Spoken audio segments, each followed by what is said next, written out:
جو سامنے بیٹھا چودھری جو ماہانہ مجھے 5,000 میری مٹھی میں خدمت کرتا ہے یہ غصہ نہ کر جائے، ناراض نہ ہو جائے۔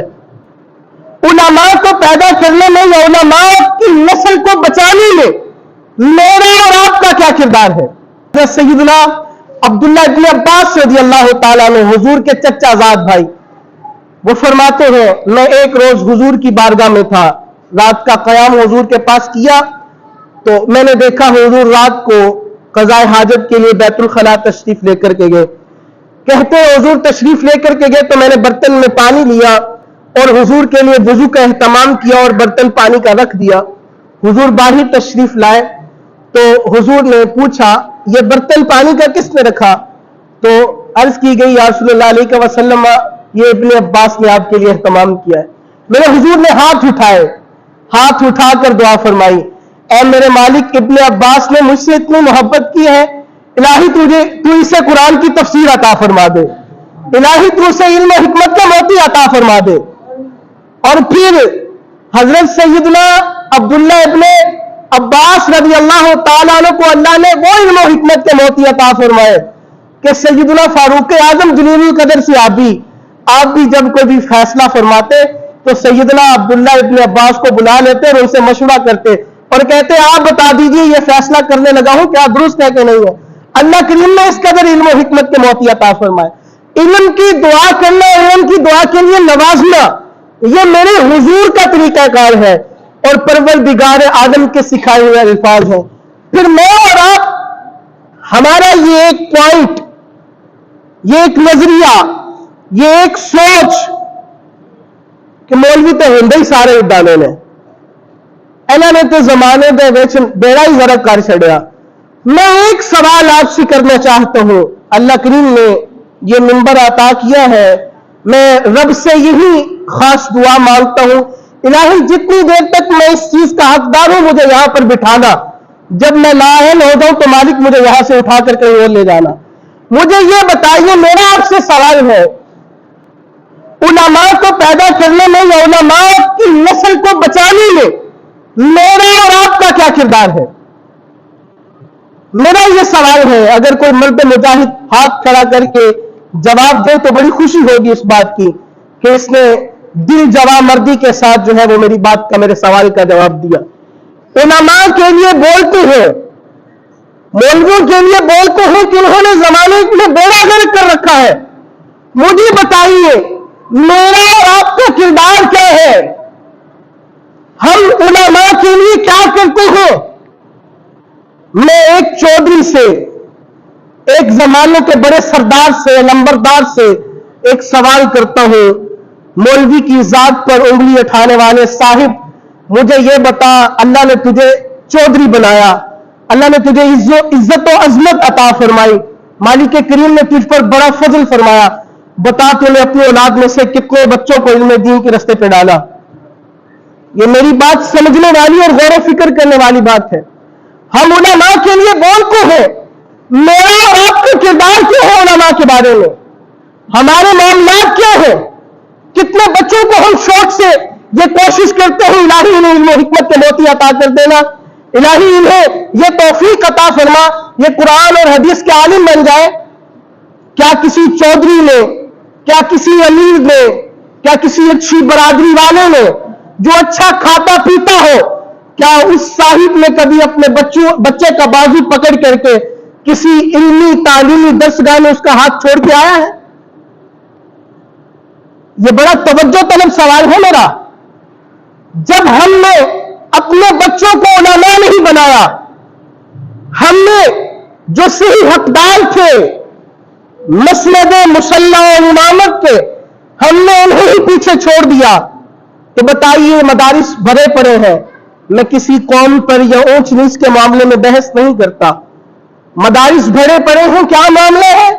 جو یتیم ہے، جس کا کھانا افورڈ نہیں، جس کی رہائش افورڈ نہیں، اٹھاؤ بازو سے پکڑو ڈال دو مدرسے میں۔ اور ہمارے یہاں یہ ایک ماحول بن چکا ہے معذرت کے ساتھ، جو بچہ گھر میں بہت تنگ کرتا ہو نا، جس کو عقل و شعور نہ ہو اور جو آئے دن لڑائی جھگڑے فسادات کرتا ہو، تو ابا کہتا ہے ایڈا کوئی حال ہے مدرسے پا دئیے۔ جو کل ذہن ہو جسے آتا جاتا کچھ نہ ہو. یہ میں اپنا معیار بتا رہا ہوں معذرت کے ساتھ. یہ میرا اور آپ کا معیار ہے علماء بنانے کا. یہ میں اپنے اور آپ کے معیار کی بات کر رہا ہوں. جو کل ذہن ہے جس سے آتا جاتا کچھ نہیں. اسکول کے پرنسپل نے بھی کہا حضرت ہاتھ باندھے لے جائیے اپنا بچہ. ابا جی کہیں گے اس کا ایک ہی حل ہے, پکڑو ساتھ والے مدرسے میں ڈال دو. چلو کچھ نہیں کھائے گا تو صحیح نا, دن تو گزارے گا نا. میں ایک سوال کرنا چاہتا ہوں, یہ دل پہ ہاتھ رکھ کے میرے اس سوال کا جواب دیجئے. بتائیے جس نے ساری زندگی مال کی کمی کے ساتھ گزارا ہوگا, جس نے اپنی گھڑیوں کو اپنے وقت کو جو ہے وہ رزق کی کمی کے ساتھ گزارا ہوگا, اپنا وقت ٹائم پاس کیا ہوگا, اور وہ 2 دن 4 دن کسی مدرسے میں لگا لے گا اور پھر اسے ہم مسجد میں لے آئیں گے, جی 4 نمازیں پڑھنی ہمیں سجدے ہی دینے, چلو کوئی گل نہیں امام پہ ہونا چاہیے. جو قسمہ پرسی کی حالت میں تھا, جس کے گھر میں کھانے پینے کے لالے پڑے ہوئے تھے, اسے اٹھائے لے آئے مصلی پہ کھڑا کر دیا اور پھر اسے تھوڑے تھوڑے پیسے دیتے رہے. بتائیے اس کے دل میں لالچ نہیں ہوگا؟ وہ مصلی امامت پر اپنی خوشی سے نہیں کھڑا, وہ مصلی امامت پر سیدھا چوڑا کر کے نہیں کھڑا, وہ اپنی مجبوری کے لیے کھڑا ہے. آپ اسے پیسے دیں گے تو اس کا گزارا ہوگا. کوئی منبر پہ بیٹھا مولوی اپنی مرضی کے مطابق مسئلہ بیان نہیں کر سکتا, حدیث بیان نہیں کر سکتا. ارے صاحب کیوں؟ اس کا مزاج ایسا کیوں ہو گیا؟ میرا اور آپ کا قصور ہے اس میں. کیوں مولوی اللہ کی رضا اور اللہ کے حبیب کی رضا کے لیے مسئلے بیان نہیں کرتا؟ کیوں؟ اسے ڈر ہے کہیں ایسی حدیث نہ سنا دو جو سامنے بیٹھا چودھری جو ماہانہ مجھے 5,000 میری مٹھی میں خدمت کرتا ہے یہ غصہ نہ کر جائے, ناراض نہ ہو جائے. بتائیے میرا اور آپ کا کیا کردار ہے؟ ہم نے کیا کیا اس دین متین کے لیے؟ ہماری مسجدیں ویران, ہمارے محلوں کا ستیہ ناش. یہ مسجدیں, یہ درسگاہیں, یہ علم و نور کے موتی چننے کی جگہ تھی. یہاں سے تو ہم نے اپنے بچوں کی تربیت کرنی تھی. کیا تربیت ہوئی ہمارے بچوں کی؟ یہ میں معذرت کے ساتھ یہ بات کہہ رہا ہوں. ہم تو جو بڑے امیر زادے لوگ ہیں نا, وہ تو یہ کہتے ہیں مولوی کے ساتھ ذرا سلام بھی کم لیا کریں, حقارت محسوس ہوتی ہے. مجھے یہ بتائیے جو محلے کا امام ہو, جو مصلی امامت پر کھڑا ہو, 400 لوگ جس کے پیچھے صفے باندھ کر ہاتھ باندھ کر کھڑے ہوئے ہو اور اس کی تکبیر اللہ اکبر کہنے کا انتظار کر رہے ہو, بتائیے کیا یہی بات تھی کہ ہم اسے زمانے کا حقیر انسان سمجھے؟ کیا یہی تقاضا تھا ہمارا؟ کیا یہی سوچ تھی ہماری کہ ہم اسے زمانے کا پاپی سمجھے اور زمانے کا انتہائی کم ترین شخص سمجھے اسے اور اس کی عزت تک نہ کرے؟ میری یہ بات یاد رکھیے, ببانگے دہل کہہ رہا ہوں, علل اعلان کہہ رہا ہوں, یہ امام یہ آپ کی سربراہوں کی زینت ہے, یہ محلوں کی زینت ہے, یہ مسجدوں کی زینت ہے. اگر کسی نے کسی عالم کی قدر نہیں کی تو یہ میں کہہ رہا ہوں گویا اس نے اپنی قدر شناسی نہیں کی. اگر ہم چاہتے ہیں ہماری مسجدیں ویران ہونے سے بچ جائیں, ہماری درسگاہیں محفوظ رہیں, اچھے علماء کا انتخاب کیجئے, اور جو علماء بن چکے ہیں ان کو اتنا سپورٹ کیجئے, ان کی اتنی عزت کیجئے کہ ہر صاحب کے دل میں یہ ایک سوچ پیدا ہو کہ میں بھی ان عالم کی طرح ایک عالم بننا چاہتا ہوں, لوگ ان کی بڑی عزت کرتے ہیں. میں یہ بات پہلے بھی کئی دفعہ کہہ چکا ہوں کہ کبھی کسی بچے نے یہ خواہش نہیں کی کہ ابا جی میں ایک عالم بننا چاہتا ہوں. کیوں؟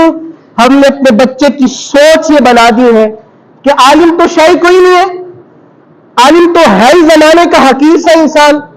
اگر کسی بچے سے اپنے سے آپ پوچھیں تو وہ یہی کہے گا میں ڈاکٹر بنوں گا, میں سائنسدان بنوں گا, میں بڑا فلاسفر بنوں گا, میں PhD اسکالر بنوں گا, میں فلاں کروں گا فلاں کروں گا. کبھی کسی نے یہ نہیں کہا کہ ابا جان میں ایک اچھا عالم بننا چاہتا ہوں. کیوں؟ ہم نے عالم کی جو تصویر ہے وہ اتنی گندی کر کے سامنے رکھی ہوئی ہے, کسی کا دل ہی نہیں چاہتا کہ وہ اس سے متاثر ہو کر کے اپنے دل میں یہ خیال پیدا کر لے. ہمارے ہاں یہ بھی ایک بڑا معاملہ ہے یہ بات میں کہہ رہا ہوں کڑوی باتیں ہیں، لیکن خدا کا واسطہ ان کو اپنے سینے میں جگہ دیجئے. ہم یہ کہتے ہیں اور جی چھڑو جی مولوی صاحب، جب مولوی بنا چھڑے تو کھائے گا کتوں، کمائے گا کیویں تو کھائے گا کیویں. یاد رکھنا، بڑی بات نہیں کہہ رہا، کوئی کاروبار نہیں ہے، کوئی بڑے لمبے چوڑے سلسلے نہیں ہے، لیکن مجھے یہ بتاؤ کہ کبھی ایسا معاملہ ہو اللہ کریم نے مجھے لباس اچھا نہ عطا کیا ہو، کبھی ایسا معاملہ ہو کہ آپ سے کم لباس پہنا ہو، اللہ نے جب یہاں پہ کھڑا کر دیا ہے، برسر اقتدار بنا دیا ہے، جب ان کو حکمت کے موتی دے دیے ہے، اب وہ مالک ہے، وہ سب عوام سے چن کر اللہ کریم اپنے علم والے بندے کی، اپنے معرفت والے بندے کی الگ شناسائی بنا دیتا ہے.